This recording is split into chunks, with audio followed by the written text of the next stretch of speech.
Hi all, എല്ലാവർക്കും ഇന്നത്തെ വീഡിയോയിലേക്ക് സ്വാഗതം. നമ്മൾ ഇന്ന് കിഡ്സ് തിയേറ്ററിൻ്റെ കാഴ്ചകളും വിശേഷങ്ങളും ഒക്കെയാണ് കാണിക്കാൻ പോകുന്നത്. ഇതാണ് നമ്മുടെ കുട്ടികൾക്കായിട്ടുള്ള തിയേറ്റർ. സ്ക്രീൻ 10ലാണ് കുട്ടികൾക്ക് മാത്രമായിട്ടുള്ള മൂവീസ് ഒക്കെ പോകുന്നത്. അപ്പം നമുക്കൊന്ന് കണ്ടാലോ ഇവിടുത്തെ കാഴ്ചകൾ. ഈ സിനിമയൊക്കെയാണ് ഇപ്പം കുഞ്ഞുങ്ങളൊക്കെ ആയിട്ട് ഓടിക്കൊണ്ടിരിക്കുന്നത്. നല്ല അടിപൊളി വെറൈറ്റി രീതിയിലാണ് കുഞ്ഞുങ്ങൾക്കുള്ള സീറ്റൊക്കെ പല ടൈപ്പ് ഉണ്ട്. നമുക്കൊന്ന് കാഴ്ചകൾ കാണാം. ഇത് നോക്കിയ തിയേറ്ററിൻ്റെ അകത്തുള്ളതാണ്. കുട്ടികൾക്ക് ഇഷ്ടപ്പെടുന്ന ഗ്രീൻ, റെഡ്, ബ്ലൂ, പല യെല്ലോ കളറിലൊക്കെ ഒരു അട്രാക്റ്റീവ് തോന്നിക്കാനുള്ള സീറ്റിംഗ് അറേഞ്ച്മെന്റ് ആണ്. അടിപൊളിയായി. ഇവിടെ ആണെങ്കിൽ കുട്ടികൾക്ക് എല്ലാ മൂവീസും കാണാൻ അലോഡ് അല്ല. കുട്ടികളുടേതായ മൂവീസ് മാത്രമേ കാണാൻ പറ്റുള്ളൂ. അപ്പം അവർക്ക് വേണ്ടിയുള്ള സ്പെഷ്യൽ മൂവീസ് വരുമ്പോൾ മാത്രമേ കുട്ടികളുടെ ഈ സ്ക്രീൻ ഓപ്പൺ ആവുള്ളൂ. അപ്പം നമുക്ക് നമ്മുടെ കൂടെ എല്ലാ മൂവീസും അവർക്ക് കാണാൻ അലോഡ് അല്ല. നമ്മുടെ കൂടെ തിയേറ്ററിൻ്റെ അകത്ത് നോർമൽ മൂവീസ് കാണാൻ പറ്റുകയില്ല. അപ്പം നമുക്ക് ഇവിടുത്തെ കുറച്ചധികം പ്ലേ സ്റ്റേഷൻസും ഏരിയയും ഒക്കെ കാണാം. ഇതിന് മുമ്പത്തെ നമ്മൾ തിയേറ്റർ വ്ളോഗിൽ നമ്മൾ കാണിച്ചിട്ടുണ്ടായിരുന്നു. അപ്പം ആക്ച്വലി ഞങ്ങൾ ഇന്ന് സത്യം പറഞ്ഞാൽ ഇവിടെ ഒരു മൂവി കാണാൻ വന്നതാണ്. നമ്മുടെ മമ്മൂട്ടിയുടെ കളങ്കാവൽ മൂവി ഇന്ന് റിലീസായിരുന്നു. അത് കാണാൻ വേണ്ടി വന്നപ്പോഴാണ്, നേരത്തെ വന്നിരുന്നു. അപ്പോൾ എങ്കിൽ കഴിഞ്ഞ വ്ളോഗിൽ നമ്മൾ കിഡ്സ് സെക്ഷനെ കുറിച്ച് പറഞ്ഞെങ്കിലും അവിടുത്തെ വിശേഷങ്ങളും കാഴ്ചകളും ഒന്നും കാണിക്കാൻ പറ്റിയില്ലായിരുന്നു. എങ്കിൽ പിന്നെ ഇന്ന് ടൈം ഉണ്ടല്ലോ, ഇതൊക്കെ കാണാമെന്ന് കരുതി.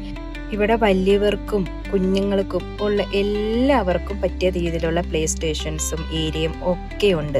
നമുക്കെങ്കിൽ നമ്മുടെ സിനിമ കാണാൻ വേണ്ടി പോയാലോ. അങ്ങനെ നമ്മൾ നമ്മുടെ സ്ക്രീനിലോട്ട് പോവുകയാണ്. അത്യാവശ്യം വലിയ സ്ക്രീൻ തന്നെയാണ് കേട്ടോ ഇന്നത്തേത്. അപ്പം നേരത്തെ വന്നതുകൊണ്ട് തന്നെ ആൾക്കാരൊക്കെ എത്തുന്നതേ ഉള്ളൂ. നമുക്കപ്പം മൂവീസൊക്കെ ഒന്ന് കണ്ടതിന് ശേഷം ഇതിൻ്റെ വിശേഷങ്ങളും കാര്യങ്ങളും ഒക്കെ പറയാം കേട്ടോ. അങ്ങനെതാ നമ്മൾ മൂവിയൊക്കെ കണ്ടതാ പുറത്തോട്ട് ഇറങ്ങി. അടിപൊളി മൂവിയായിരുന്നു കേട്ടോ. മമ്മൂട്ടിയുടെ വേറൊരു ഫേസ് ആയിരുന്നു ഇതിൽ കാണാൻ പറ്റുന്നത്. അങ്ങനെ ഞങ്ങളിതാ മൂവിയൊക്കെ കഴിഞ്ഞതിന് ശേഷം ആസ് യൂഷ്വൽ ഫുഡ് കഴിക്കാൻ വേണ്ടി അൽ റൊമാൻസയിലോട്ടാണ് വരുന്നത്. അങ്ങനെതാ ഫുഡൊക്കെ ബുക്ക് ചെയ്തു ഇങ്ങനെ നിൽക്കുകയാണ്.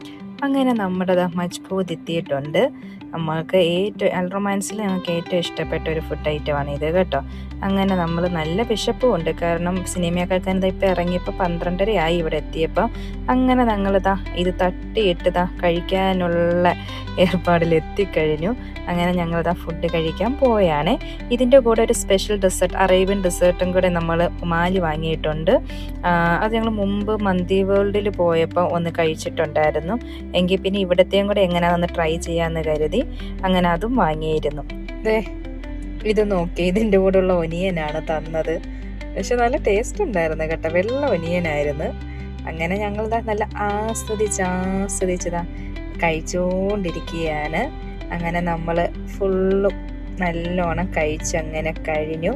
ഇനി നമുക്ക് ഡെസേർട്ട് കഴിക്കാം. അങ്ങനെ നമ്മുടെ ഒമാലി എത്തിക്കഴിഞ്ഞു. നമ്മുടെ അടിപൊളി ഒരു ഡെസേർട്ടാണ്.